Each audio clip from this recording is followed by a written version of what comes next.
సంస్థాగత ఎన్నికల గురించి వికారాబాద్ జిల్లాకు టీపీసీసీ నుంచి ఇద్దరు అబ్జర్వర్లను ఇక్కడ పర్యవేక్షించడానికి పంపడం జరిగింది.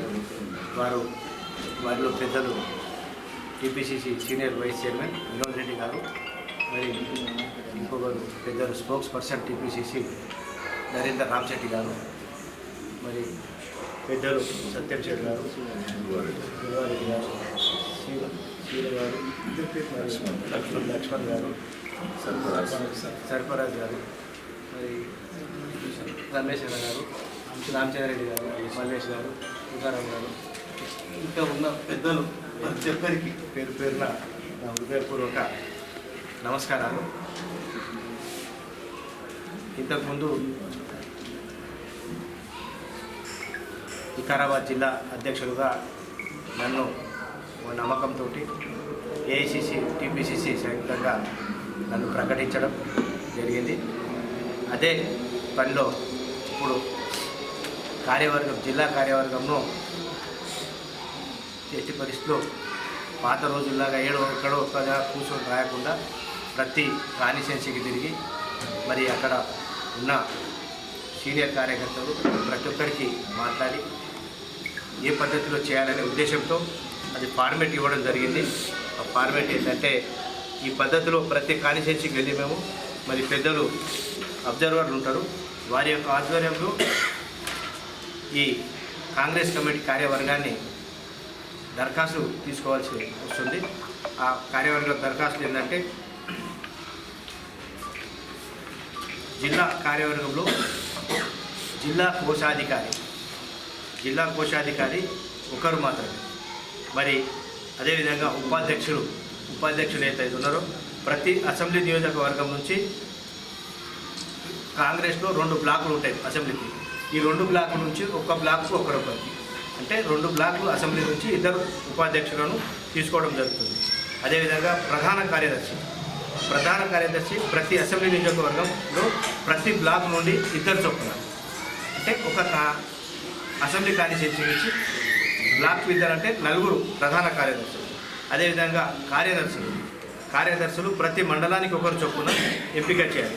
అంటే ఎన్ని మండలాలు ఉంటే అన్ని మండలాలు వాళ్ళకు కార్యదర్శులుగా ఎన్నిక చేయడం జరుగుతుంది. అదేవిధంగా జిల్లా అధికార ప్రతినిధి ఒక్కరే ఉంటాం, మొత్తం జిల్లాకు అధికార ప్రతినిధి ఒక్కరినే ఎన్నుకుంటాం. దాని తర్వాత జిల్లా కార్యవర్గ సభ్యులు 15 మందిని డిసైడ్ చేసి పెట్టుకోవాల్సి వస్తుంది. దాని తర్వాత మున్సిపాలిటీలు ఏవైతే మున్సిపాలిటీలు ఉన్నాయో, కార్పొరేషన్ కానీ మున్సిపాలిటీ కానీ మన మున్సిపాలిటీలు ఉన్నాయి, ఉపాధ్యక్షులు ఒక బ్లాక్కు ఒకరు మాత్రమే. అంటే మున్సిపాలిటీ లోపల ప్రధాన కార్యదర్శులు ప్రతి వార్డు నుంచి ఒకరు చొప్పున, అంటే ప్రతి 10 వార్డు నుంచి ఒకరు, 10 వార్డులకు వెళ్ళి ఒక ఉపాధ్యక్షులను తీసుకోవాలి, ప్రధాన కార్యదర్శులు తీసుకోవాలి, ఉపాధ్యక్షులు ఒకరు, కార్యదర్శులు ప్రతి 5 వార్డులకు ఒకరు, 5 వార్డుల తర్వాత ఒక కార్యదర్శిని తీసుకోవాలి. ప్రధాన కార్యదర్శి ఏమో 10 వార్డులకి, ఇదేమో కార్యదర్శి ఏమో 5 వార్డులకు. ఈ కార్యవర్గ సభ్యులు ఆయా పట్టణాల్లో వార్డుల సంఖ్యను ఆధారంగా తీసుకొని నిర్ణయించుకోవాలి. అంటే అక్కడ ఉన్న వార్డు సభ్యులను దాన్ని తీసుకొని మనం నిర్ణయించుకోవడం జరుగుతుంది. ఇది మొత్తం జిల్లాలో ఉన్న బాడీని పీసీసీ నుంచి ఈ ఫార్మేట్లో ఈ పద్ధతిలో ప్రతి నియోజకవర్గంలో తిరిగి మేము ఆ నియోజకవర్గ బాధ్యులు ఎవరైతే ఉంటారో అక్కడ ఉన్న లోకల్ ఎమ్మెల్యేలు కానీ, ఇన్ఛార్జీలు కానీ, మరి సీనియర్ కాంగ్రెస్ నాయకులను కానీ కలిసి మాట్లాడి ఈ కార్యక్రమాన్ని చేయడం జరుగుతుంది. అయితే అదేవిధంగా పెద్దలు ఇన్ఛార్జ్ గారు ఉన్నారు, ఇద్దరు, వాళ్ళు తప్పకుండా ఈ కార్యక్రమంలో పాల్గొంటారు. వారి సమక్షంలోనే ఇవన్నీ చేయడం జరుగుతుంది. మరి ఎప్పుడు అనేది ఏ కాన్స్టిట్యుయెన్సీ ఏ నియోజకవర్గానికి ఎప్పుడు పోతాం అనేది డేట్లు కూడా పెద్దలు వాళ్ళు నిర్ణయించుకొని ఆ డేట్లు చెప్పడం జరుగుతుంది. ఆ డేట్ ప్రకారం ఆ నియోజకవర్గానికి పోయి మరి అక్కడ కూర్చొని ఆ 2-3 గంటలు మేము కూర్చొని వారితో అందరితోటి సమీక్షించి మరి వారితోటి ఈ ప్రతిపాదనలన్నీ తీసుకొని పెద్దలు తీసుకొని పోయి పీసీసీ గారికి ఇస్తే పీసీసీ దాన్ని కూర్పు చేసి ఎవరైతే సీనియర్ మరి పార్టీకి అవసరం ఉన్న వాళ్ళు ఎవరు, వాస్తవంగా కార్యకర్త ఎవరు అనేది గమనించి దాన్ని పీసీసీ వారే డిక్లేర్ చేయడం జరుగుతుంది. దీన్ని డిక్లేర్ చేయడానికి మాకు అధికారం లేదు, మరి పెద్దలకు వీళ్ళకు కూడా లేదు, నాకు కూడా లేదు. ఇది మొత్తం మేము తీసుకొని పోయి వాళ్ళ పీసీసీకి హ్యాండ్ ఓవర్ చేస్తే పీసీసీ దీన్ని అధికారికంగా ప్రకటన చేస్తారు. కాబట్టి ఈ కార్యక్రమాన్ని ప్రతి వికారాబాద్ జిల్లా 4 నియోజకవర్గాల నుంచి ఉన్న ప్రతి కాంగ్రెస్ కుటుంబ సభ్యులందరూ దిగ్విజయం చేయాలని చెప్పి అందరికీ పేరు పేరున కోరుకుంటున్నాను. ఎవరి మీద అయితే క్రిమినల్ కేసులు, జైలు పోయినాయి, ఇంకా కేసులు నడుస్తున్నాయి, ఏమైనా క్రిమినల్ కేసు ఉంటే మాత్రం అలా ఛాన్సులు లేవు. ఒకటి 3వ తారీఖు రోజున తాండూరులో పొద్దుగాల 10 గంటల సంధి 12:30 వరకు తాండూరు క్యాంప్ ఆఫీస్లో దరఖాస్తులు తీసుకోవాలి. తర్వాత సాయంత్రం 3 నుంచి 5 గంటల వరకు వికారాబాద్లో ఉంటాం. 4వ తారీఖు రోజు పొద్దుగాల 10:30 నుంచి 12:30 వరకు కొడంగల్ ఉంటాం. మళ్ళీ తర్వాత సాయంత్రం 3 నుంచి 5 గంటల వరకు పరిగిలు ఉంటాం. ఎవరైనా దరఖాస్తు చేసుకున్న వాళ్ళు తప్పకుండా తెచ్చియాలి. మళ్ళీ అదేవిధంగా ఇలా 20% దాకా మహిళలకు కూడా అవకాశం ఇస్తున్నాం. ఇలా మహిళలు కూడా రావచ్చు అనేది కూడా చెప్తున్నాం. మొదటగా పత్రికా మిత్రులకు అందరికీ కూడా నమస్కారం తెలియజేస్తూ, ఈరోజు ఈ కార్యక్రమం అనేది వికారాబాద్ జిల్లా ఇక్కడి నుండి ఈ ప్రక్రియ ప్రారంభమవుతుంది. గతంలో గత 5 సంవత్సరాలు జిల్లా కాంగ్రెస్ కమిటీ అధ్యక్షులుగా సమర్థవంతంగా కష్టకాలంలో ప్రతిపక్షంలో ఉన్నప్పుడు, తర్వాత కూడా జిల్లా కాంగ్రెస్ కమిటీ అధ్యక్షుడిగా శ్రీ రామ్మోహన్ రెడ్డి గారు సమర్థవంతమైన వారి యొక్క బాధ్యతలు నిర్వహించినారు. అన్ని రాష్ట్ర వ్యాప్తంగా జిల్లా కాంగ్రెస్ కమిటీ అధ్యక్షుల మార్పులో ఈరోజు పాత కాంగ్రెస్ నాయకులైనటువంటి సీనియర్ నాయకులైనటువంటి దారా సింగ్ గారిని ఈరోజు జిల్లా కాంగ్రెస్ కమిటీ అధ్యక్షుడిగా ఏఐసిసి నిర్ణయించడం జరిగింది. దాంట్లో గతంలో కూడా నేను నా సహచర మిత్రుడు నరేందర్ రామశెట్టి గారు రాష్ట్ర వ్యాప్తంగా జరుగుతున్నటువంటి తెలంగాణ కార్యక్రమం, కాంగ్రెస్ పార్టీ యొక్క సంస్థాగత వ్యవహారాల గురించి గతంలో కూడా మేము 2 నెలలు వికారాబాద్ జిల్లా అంతా కూడా తిరిగి ఆ కార్యక్రమం చేసినాం. ఈరోజు ఏఐసిసి ఇన్ఛార్జ్ అయినటువంటి శ్రీ మీనాక్షి నటరాజన్ గారు, పిసిసి అధ్యక్షులు మహేష్ కుమార్ గౌడ్ గారు ఒక కార్యక్రమం నిర్ణయించబడం జరుగుతుంది. దాంట్లో ప్రజాస్వామ్యబద్ధంగా జరిగిన కార్యక్రమంలో జిల్లా కాంగ్రెస్ కమిటీ అధ్యక్షులను కూడా ప్రజాస్వామ్యబద్ధంగా దాంట్లో భాగంగానే జరిగింది. ఈ రాష్ట్రం తెలంగాణలో అంతటా కూడా ఆల్ ఓవర్ భారతదేశంలో కూడా అదే విధంగా జరిగింది. ప్రజల అభిప్రాయ, కార్యకర్తల నాయకుల అభిప్రాయాలను తీసుకొని దాన్ని చేయడం జరుగుతుంది. అలాగే జిల్లా కాంగ్రెస్ కమిటీ కార్యవర్గం కూడా ప్రజాస్వామ్యబద్ధంగా జరగాలని ఏఐసిసి నిర్ణయించడం జరిగింది. దాంట్లో భాగంగా ఈరోజు పిసిసి నుంచి ప్రతి జిల్లాకు 2 పంపించిండ్రు. దాంట్లో వికారాబాద్ జిల్లా అనేది అత్యంత ముఖ్యమైన జిల్లా తెలంగాణ రాష్ట్రంలో. ఇక్కడి నుండే ముఖ్యమంత్రి గారు ఉన్నారు, శాసన సభాపతి గారు ఉన్నారు, సీనియర్ లెజిస్లేటర్ రామ్మోహన్ రెడ్డి గారు ఉన్నారు, మరి అటు తాండూరులో మనోహర్ రెడ్డి గారు శాసనసభ్యులు, కాంగ్రెస్ శాసనసభ్యులు. కాబట్టి ఇది అత్యంత ముఖ్యమైన జిల్లా కాబట్టి మేము రావడం జరిగింది. కాబట్టి అందరూ కూడా ఈ 3, 4 తారీఖులలో జిల్లా పర్యటనలు చేస్తున్నప్పుడు కాంగ్రెస్ పార్టీకి కష్టపడ్డ వాళ్ళు, గతంలో ప్రతిపక్షంలో కాంగ్రెస్ పార్టీ కోసం ఎన్నో కేసుల్లో ఎదుర్కొని కాంగ్రెస్ పార్టీ కోసం పోరాడిన నాయకులను గుర్తించి వారికి పార్టీ పదవులు ఇవ్వాలని ఏఐసిసి నిర్ణయించడం. దాంట్లో భాగంగా ఈరోజు ఈ ప్రక్రియ ప్రారంభమైంది. అలాగే డిసిసి అధ్యక్షులు చెప్పిండ్రు 3 తారీఖు 4 తారీఖు కూడా ఆ కాన్స్టిట్యున్సీ లెవెల్కు, శాసనసభ నియోజకవర్గాల లెవెల్కి వెళ్ళి మేమే పర్సనల్గా వెళ్ళి వాళ్ళ దగ్గర అప్లికేషన్లు తీసుకొని అక్కడి నుండి పిసిసి అధ్యక్షుల వారికి సమర్పించడం జరుగుతుంది. తర్వాత తుది జాబితాను పిసిసి నేరుగా ప్రకటిస్తుంది. ఇందులో ఎవరి ప్రమేయం ఉండదు. జిల్లా కాంగ్రెస్ సంబంధించినటువంటి అధ్యక్షుల వారిది ఉండదు, శాసనసభ్యులది ఉండదు. ఎవరికి ఆ సూచనలు వాళ్ళ రికమెండేషన్స్ పరిగణలోకి తీసుకుంటారు. కానీ అంతిమంగా పిసిసి నుంచి ఏఐసిసి నుంచి ఈ జిల్లా కార్యవర్గ సభ్యులను కూడా నేను నియమించడం జరుగుతుంది. కాబట్టి నేను మీ ద్వారా జిల్లా కాంగ్రెస్ నాయకులకు కానీ జిల్లా కాంగ్రెస్ పార్టీకి పనిచేసినటువంటి నాయకులకు కానీ మీ ద్వారా నేను కోరుతున్నాను, ఈ 3 తారీఖు 4 తారీఖు మేము వచ్చినప్పుడు తప్పకుండా స్వేచ్ఛగా మీరు మీ అధికారికంగా మీకున్నది అర్హత అని మీరు ప్రూవ్ చేసుకోవడానికి మీరు దయచేసి పిసిసి ఇచ్చినటువంటి ఒక ఫార్మాట్ను మీరు సమర్పించాలని కోరుతున్నాను. పెద్దలు సుధాకర్ రెడ్డి గారు వారి కూడా సమావేశానికి వికారాబాద్ జిల్లా నూతన అధ్యక్షుడు దారాసింగ్ నేతృత్వంలో కాంగ్రెస్ పార్టీని బలపరచడానికి మన పిసిసి ప్రతినిధులుగా వినోద్ రెడ్డి గారు, పార్టీ ఉపాధ్యక్షుడు, అదేవిధంగా నరేందర్ గారు జనరల్ సెక్రటరీ గారు, అదేవిధంగా మన పెద్దలు సత్యం శ్రీ గారు, మన ఎక్స్ మున్సిపల్ చైర్మన్ గారు, అదేవిధంగా మన టౌన్ ప్రెసిడెంట్ గారు, కిషన్ నాయక్ గారు, ఇంకా చాలామంది వేదిక పైనటువంటి నాయకులు. చాలా సంతోషంగా ఉంది. మన వెనుకబడిన ప్రాంతమైనటువంటి మన వికారాబాద్ జిల్లా నుంచి అన్ని నియోజకవర్గాల్లో కూడా కాంగ్రెస్ పార్టీ సర్పంచులు విజయకేతనం ఎగరవేయడం అన్నది చాలా సంతోషంగా ఉంది. ఇది ఏదైతే రిజల్ట్ ఉందో మన గౌరవ ముఖ్యమంత్రి రేవంత్ రెడ్డి గారు మేమంతా కూడా కోస్గి మీటింగ్ పోయినప్పుడు ముఖ్యమంత్రి గారు చెప్పడం జరిగింది, ఇది ఒక రెఫరెండం లాంటిది. రెఫరెండం అంటే ఏంటంటే గ్రామాల్లో ఉండే ప్రజలు కాంగ్రెస్ పార్టీకి పట్టం కట్టడం జరిగింది. ఏ నియోజకవర్గంలో చూసినా సరే వాళ్ళకు 1/3 వస్తే 2/3 మనకు వచ్చినాయి. ఎక్కడ చూసినా సరే ఆ విధంగానే మెజారిటీ రావడం జరిగింది. ఇది చాలా సంతోషదాయకం. రేపు భవిష్యత్తులో జరిగే ఎన్నికల్లో కూడా, అసెంబ్లీ ఎన్నికల్లో కూడా అలాంటి వాతావరణమే ఉంటుందని గౌరవ ముఖ్యమంత్రి రేవంత్ రెడ్డి గారు స్పష్టంగా మన కోస్గి మీటింగ్లో చెప్పడం జరిగింది. అదే కాకుండా చిన్న గ్రామ పంచాయతీలకు 5 లక్షలు, పెద్ద గ్రామ పంచాయతీలకు 10 లక్షలు కూడా ఏదైతే ముఖ్యమంత్రి తన స్పెషల్ డెవలప్మెంట్ ఫండ్ నుంచి తను క్రియేట్ చేసి తను ఇమీడియట్లీ ఆ అమౌంట్ కూడా గ్రామ పంచాయతీలకు ట్రాన్స్ఫర్ చేస్తామన్న మాట చెప్పడం జరిగింది.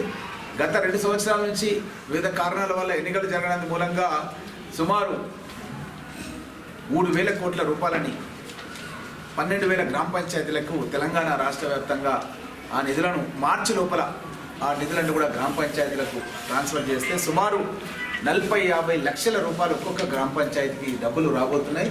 కాబట్టి మాకు కూడా ఎమ్మెల్యేలకు ఒక్కొక్క ఎమ్మెల్యేకి 5 కోట్ల రూపాయలు ఇవ్వడం జరిగింది.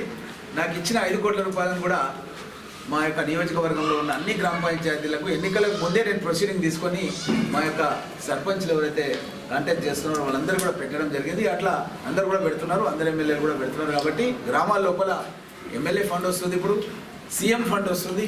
అదేవిధంగా అప్పుడు రాజీవ్ గాంధీ గారు జవహర్ రోజ్గార్ యోజన అని మంచి పథకం తీసుకొచ్చి కేంద్రం నుంచి నేరుగా గ్రామ పంచాయతీలకు నిధులు వచ్చే విధంగా మంచి పథకాన్ని తీసుకొచ్చిండ్రు. ఇప్పుడు అదే మనం ఫైనాన్స్ కమిషన్ డబ్బులు అని చెప్పి ఇప్పుడు ఏదైతే అంటామో అవే డబ్బులు, అవి కూడా మనకు ఈ మార్చి లోపల ఒక్కొక్క గ్రామ పంచాయతీకి సుమారు 50 లక్షల రూపాయలు రాబోతున్నాయి.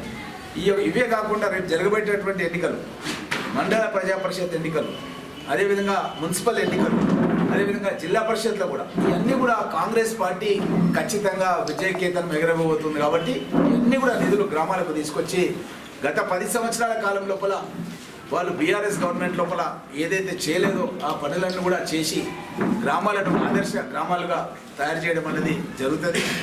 దీంట్లో భాగంగా మన కాంగ్రెస్ పార్టీ నాయకత్వం పటిష్టపరచడానికి జిల్లా నాయకత్వాన్ని ఒక గిరిజన సోదరుడు అయినటువంటి దారాసింగ్ గారిని ఎంపిక చేయడం అన్నది ముందు నుంచి కూడా కాంగ్రెస్ కుటుంబం కాంగ్రెస్లోనే పుట్టి కాంగ్రెస్లోనే పెరిగి ఒక జిల్లా అధ్యక్షుడిగా తనకు పదవి రావడం అన్నది చాలా సంతోషదాయకమైన విషయాన్ని కూడా తెలియజేస్తూ తన నేతృత్వంలో గతంలో నేను అధ్యక్షునిగా ఉన్నప్పుడు 4కి 4 ఎమ్మెల్యేలు గెలిచినాము. భవిష్యత్తు లోపల కూడా ఇంకా అత్యధిక మెజార్టీతో అప్పుడు అపోజిషన్లో ఉండి 4 గెలిచినాం.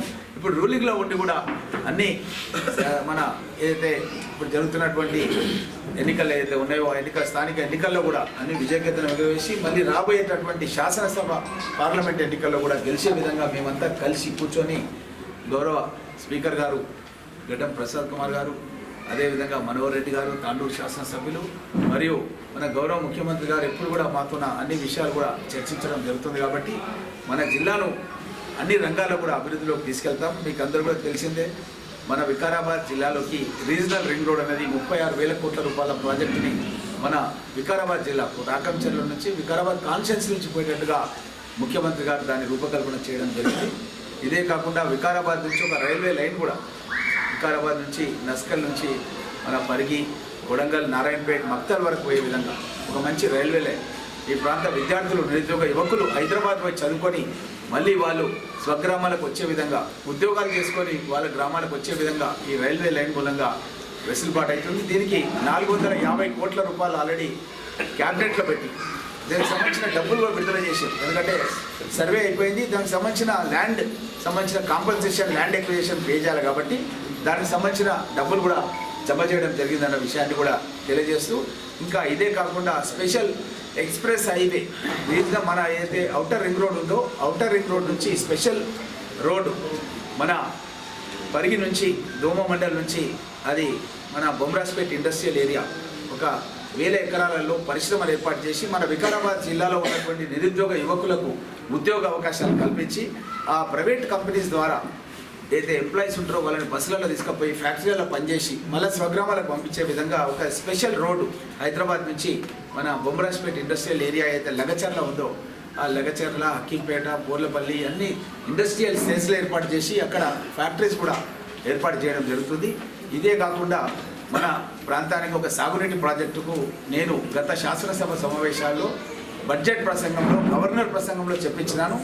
పాలమూరు రంగారెడ్డి లిఫ్ట్ ఇరిగేషన్లో భాగంగా కొందుర్గు, పరిగి, లక్ష్మీదేవిపల్లి 10,000 కోట్లతో అంచనా వ్యయంతోన ఈ ప్రాజెక్టు నిర్మాణం చేస్తామని చెప్పి గవర్నర్తో గత శాసనసభ సమావేశాలు చెప్పించినాం. మళ్ళీ ఇప్పుడు 29 తారీఖు నుంచి శాసనసభ సమావేశాలు స్టార్ట్ అవుతున్నాయి.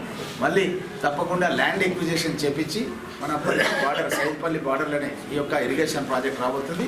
అక్కడ ఈ ప్రాజెక్టు నిర్మాణం కూడా చేసి వికారాబాద్, తాండూరు, పరిగి, కొడంగల్ అన్ని నియోజకవర్గాలకు వ్యవసాయానికి సాగునీరు, అదేవిధంగా తాగునీరు కూడా తీసుకొస్తాం మన జిల్లా కన్న విషయాన్ని మీ అందరి దృష్టికి తెలియజేస్తూ, ఇదే కాకుండా అప్పా జంక్షన్ నుంచి మన్నెగూడ వరకు మీకు అందరూ కూడా పత్రికా మిత్రులందరికీ తెలుసు, 300 మంది యాక్సిడెంట్స్ అయి చనిపోయారు. దగ్గర ఒక 200 మందికి కాళ్ళు చేతులు విరిగిపోయి వికలాంగులుగా మారిపోయారు. దాని విషయంలో కూడా ముఖ్యమంత్రి గారితో పాటు హెలికాప్టర్లో పోయి రోడ్డు పోయేటప్పుడు నేను ఆలూరు సంఘటన చూపించినాను. ఆలూరు దగ్గర పోతున్నప్పుడు ఆ సంఘటన చూపించినాను. ఇక్కడే యాక్సిడెంట్ అయిపోయి కూరగాయలు అమ్మటోళ్ళు చనిపోయారు, కూరగాయలు కొనడానికి వచ్చిన వాళ్ళు కూడా చనిపోయారు అనే విషయం ముఖ్యమంత్రి గారు దృష్టికి తీసుకొస్తే వాళ్ళు ఎవరు కోర్టులో కేసు వేసారో వాళ్ళని తీసుకురా అంటే ఆ పర్యావరణ ప్రేమికులను ఫస్ట్ నా ఇంటికి మణికొండకు పిలుచుకొని మాట్లాడి తర్వాత ముఖ్యమంత్రి గారి దృష్టికి తీసుకెళ్ళి ఆ సమస్య నేనే కోర్టులో వివాదం ఉంటే దాన్ని పరిష్కరించి విత్డ్రా చేయించేసిన జాయింట్ మెమోరాండం పర్యావరణ ప్రేమికులకు మన నేషనల్ హైవే అథారిటీ అధికారులకు సంతకాలు చేయించి అది green tribunal, national green tribunal చెన్నైలో కోర్టులో విత్డ్రా చేయించుకొని అది ఆ రోజు అజారుద్దీన్ గారి ప్రమాణ స్వీకారం ఉంటే నవంబర్ 31 రోజు, అదే రోజు మనకు కోర్టు లోపల ఆర్డర్ కూడా పాజిటివ్గా వచ్చింది. ఆ రోజు ముఖ్యమంత్రి గారు దృష్టికి తీసుకెళ్ళి అదే రోజు మన తాజ్ హోటల్ అని మైనాబాద్ దగ్గర ఉంటుంది, తాజ్ హోటల్ దగ్గర ముఖ్యమంత్రి గారు ఆదేశాలు ఇచ్చిన వికాస్ రాజు గారికి వెంటనే పనులు ప్రారంభించాలంటే జేసీబీలు, టిప్పర్లు అన్నీ కూడా మైనాబాద్ దగ్గర ఉంటే నేనే స్వయంగా ఒక జేసీబీ నడిపించి ఆ వర్క్ కూడా స్టార్ట్ చేసినాను. ఎందుకంటే ప్రజల లోపల తెలవాలా కాంగ్రెస్ గవర్నమెంట్ అంటే మాటల ప్రభుత్వం కాదు, ఇది చేతల ప్రభుత్వం అని తెలవాలని నేనే జేసీబీ నడిపించి మైనాబాద్ దగ్గర వర్క్ స్టార్ట్ చేసిన. దురదృష్టవశాత్తు 3rd రోజు 3వ తారీఖు రోజు మన తాండూరు నుంచి ఏదైతే బస్సు వస్తుందో ఆ బస్సు కంకర లారీ యాక్సిడెంట్ అయిపోయి అక్కడ ఒక 19 మంది దుర్మరణం చెందడం జరిగింది. అయినా సరే ముఖ్యమంత్రి గారు ఆదేశాలు ఇచ్చి శరవేగంగా పనులు స్టార్ట్ చేస్తున్నాడు. నేను నిన్ననే కాంట్రాక్టర్స్తో మాట్లాడినాను. మన మన్నెగూడ నుంచి అయితే వర్క్ ఉందో 3 నెలల్లో బీటీ కొట్టేస్తామని చెప్పారు. మన్నెగూడ స్ట్రెచ్ అయితే ఉందో కొద్దిగా ముందు వరకు 3 నెలల్లో బీటీ రోడ్ కొట్టేస్తామని చెప్పారు. మిగతాది కూడా దశల వారీగా 1 year లోపల 1000 కోట్ల రూపాయల పని పూర్తవుతుంది. ఇంకొక 1000 కోట్ల రూపాయల పని మన్నెగూడ నుంచి ముఖ్యమంత్రి గారి కాన్స్టిట్యున్సీ రావులపల్లి వరకు ఇంకో 1000 కోట్లతో డిపిఆర్ కూడా శాంక్షన్ అయింది. ఆ రోడ్డు కూడా మనకు మంచిగా 4-track road national highway authority వస్తుంది. అదేవిధంగా వికారాబాద్ నుంచి వయా పరిగి షాద్నగర్ వరకు 4-track రోడ్ శాంక్షన్ అయిపోయింది. నేను ఫౌండేషన్ వేసేసిన, చెట్లన్నీ కొట్టేసారు. బ్రిడ్జ్ కూడా నిర్మాణం నస్కల్ దగ్గర స్టార్ట్ అవుతుంది వారం రోజులలో. ఈ విధంగా 4-track రోడ్ రావడం వల్ల వికారాబాద్ వాస్తవ్యులు, తాండూరు వాస్తవ్యులు, వికారాబాద్ నుంచి షాద్నగర్ పోవాలంటే మనం డైరెక్ట్గా వయా పరిగి వెళ్ళిపోవచ్చు. అదేవిధంగా వయా పరిగి పోయిన తర్వాత ఎక్స్ప్రెస్ రోడ్ వయా పరిగి ఎయిర్పోర్ట్కు కొత్త రోడ్ వస్తుంది, అధునాతనమైనటువంటి రోడ్ వస్తుంది. ఎయిర్పోర్ట్ పోవాల్సిన వాళ్ళు ఎవరైనా ఉన్నా, ఓఆర్ఆర్ ఎక్కాల్సిన వాళ్ళు ఎవరున్నా సరే మనం ఈ రూట్ పోకుండా, చెవెల రూట్ పోకుండా ఈ రూట్లోనే వెళ్ళేటట్టుగా ఒక అధునాతనమైన రోడ్ వస్తుంది. రాకంచల దగ్గర నుంచే రీజనల్ రింగ్ రోడ్ వస్తుంది. నేను చెప్పినటువంటి ఏ అయితే ప్రణాళికలు ఉన్నాయో ఇవన్నీ కూడా దగ్గర 60,000 కోట్ల రూపాయలతో మన వికారాబాద్ జిల్లా సమగ్ర అభివృద్ధికి గౌరవ ముఖ్యమంత్రి రేవంత్ రెడ్డి గారు అహర్నిశలు పనిచేస్తూ ప్రతి నియోజకవర్గంలో కూడా ఒక ఇంటిగ్రేటెడ్ రెసిడెన్షియల్ స్కూల్ కూడా నిర్మాణం 200 కోట్ల రూపాయలతో స్టార్ట్ చేస్తున్నారు. ఈరోజే మెగా వాళ్ళు వచ్చి పరిగి లోపల ఆల్రెడీ సైట్ చూసి ఈరోజు వర్క్ స్టార్ట్ చేయడం అనేది జరిగింది.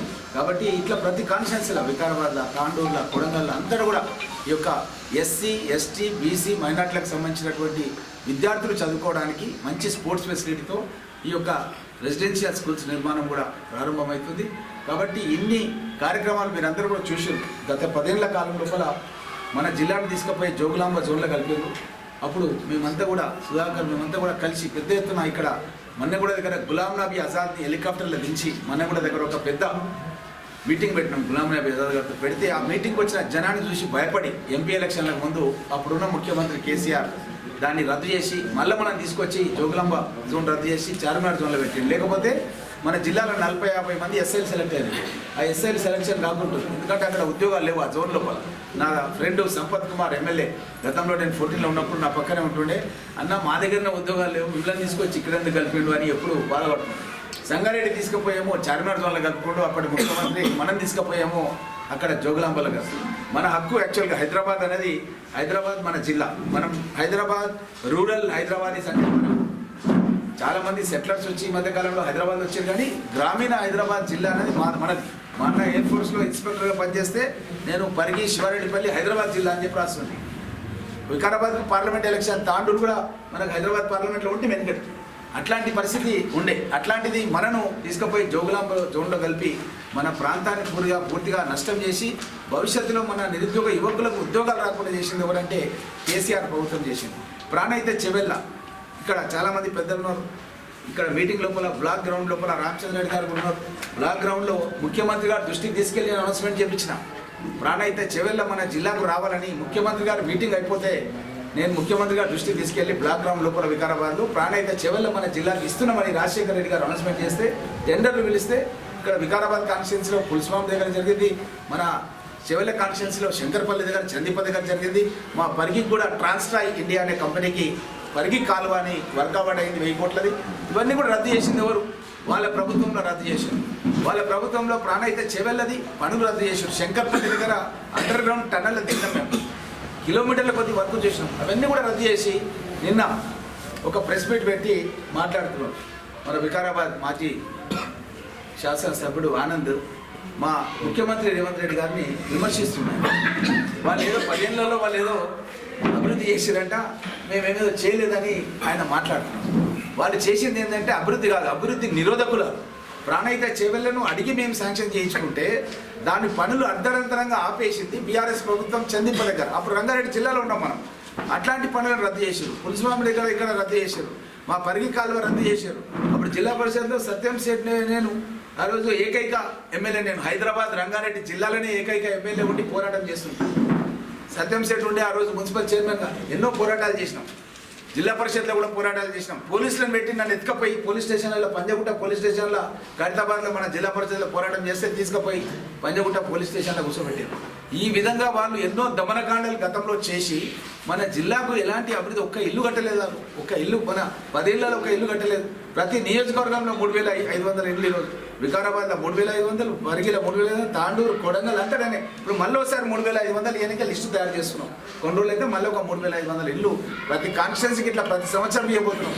17,500 ఇల్లు ప్రతి కాన్స్టిట్యున్సీకి 5 ఏళ్లలో మేము కట్టబోతున్నాం. వాళ్ళు 10 ఏళ్లలో ఒక ఇల్లు కట్టలేదు. ఈరోజు సోనా మసూరి బియ్యం ఇస్తున్నాం. ఓ ఇంట్లో ఉన్న వాళ్ళు తినడానికి తిండి ఇస్తున్నాం, రోటీ కపడా మకాన్. ఆ తిండితో పాటు ఆ ఇంట్లో ఉన్న వాళ్ళకు కరెంటు ఫ్రీగా ఇస్తున్నాం. ఆ కుటుంబాలు సంతోషంగా ఉండాలని కరెంటు ఫ్రీగా ఇస్తున్నాం, ఇల్లు కట్టిస్తున్నాం. వాళ్ళ ఇంట్లో వాళ్ళు ఉండే వాళ్ళకు బట్టలు ఇస్తున్నాం. ఆ ఇంట్లో ఉండే వాళ్ళకు మహిళా సంఘాల పేరు మీద వాళ్ళకు వడ్డీ లేని రుణం ఇస్తున్నాం. వాళ్ళకు కూడా ఇళ్ళకు కానీ ఇంకో దానికి కానీ వాడుకోవడానికి అవకాశం కల్పిస్తున్నాం. అనుకోకుండా పాము గడిచో యాక్సిడెంట్ అయ్యి ఎవరైనా చనిపోతే వాళ్ళకి 10 లక్షల రూపాయలు వాళ్ళ కుటుంబంలో ఉన్న పిల్లలు అనాథలు కాకుండా వాళ్ళకు చెక్కులు ఇప్పటివరకు నేను 9 మందికి ఇచ్చిన నా కాన్స్టిట్యున్సీలో 10 లక్షల చెక్కులు. ఇవి కాకుండా వాళ్ళ అప్పు కూడా మాఫ్ చేసేస్తున్నాం. ఆ మహిళ పేరు మీద అయితే అప్పు ఉంటుందో అది కూడా మాఫ్ చేయడం జరుగుతుంది. దగ్గర 60,000 ఉద్యోగాలు నిరుద్యోగ యువకులకు ఉద్యోగాలు ఇచ్చినాం. ఇంకొక 40,000 ఉద్యోగాలు ఇవ్వబోతున్నాం. కాబట్టి ఇంత పెద్ద ఎత్తున అభివృద్ధి జరుగుతుంటే గౌరవ ముఖ్యమంత్రి రేవంత్ రెడ్డి గారిని విమర్శించడం అనేది చాలా బాధాకరం. మా శ్రేణులు, మా యొక్క కాంగ్రెస్ పార్టీ శ్రేణులు ఎక్కడ కూడా దీనిని సహించేది లేదు. వాళ్ళు చేసింది లేదు, పెట్టింది లేదు. ఓన్లీ ఊకదప్పుడు ఉపన్యాసాలు ఇస్తున్నారు తప్ప వాళ్ళు ఎలాంటి అభివృద్ధి కార్యక్రమాలు కూడా చేయలేదు అన్నది ప్రతి ఒక్కరికి కూడా తెలుసు.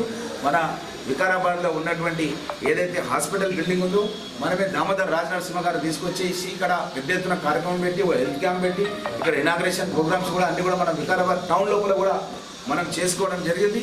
ఈ విధంగా మనము ఎన్నో కార్యక్రమాలు, వాళ్ళు చేయని కార్యక్రమాలు కూడా మనం వికారాబాద్ టౌన్లో కూడా మనం చేస్తున్న సందర్భం లోపల వాళ్ళు ఈ విధంగా అబద్ధాలను ప్రచారం చేస్తే ప్రజలను నమ్మలేని పరిస్థితిలో ఉన్నారు. కాబట్టి స్థానిక సంస్థల ఎన్నికల్లో కాంగ్రెస్ పార్టీ అభ్యర్థులను గెలిపించారు. రేపు జరగబోయే ఎన్నికల్లో కూడా అది మండల పరిషత్ కానీ, జిల్లా పరిషత్ కానీ, మున్సిపల్ ఎన్నికలు కానీ ఈ యొక్క శాసనసభ సమావేశాల్లో అడగబోతున్నాం, ప్రతిపక్షాలను అడగబోతున్నాం. మరి రిజర్వేషన్కి వాళ్ళు సుప్రీంకోర్టు ఒప్పుకోవట్లేదు, మీరు పార్లమెంట్లో ఏమో అమెండ్మెంట్ తీసుకొస్తలేరు, మరి మేము ఏం చేయాలి, మీ ఉద్దేశం ఏంటి అన్న విషయం ప్రతిపక్ష సభ్యులతో మాట్లాడి దానిపైన కూడా దశ దిశ ముఖ్యమంత్రి గారు నిర్ణయం చేస్తారు. చేసిన తర్వాత మా జిల్లా శ్రేణులందరూ కూడా సిద్ధంగా ఉన్నారు. ఎప్పుడు ఎన్నికలు పెట్టినా సరే కాంగ్రెస్ పార్టీని గెలిపేయడానికి సిద్ధంగా ఉన్నారన్న విషయాన్ని తెలియజేస్తారు.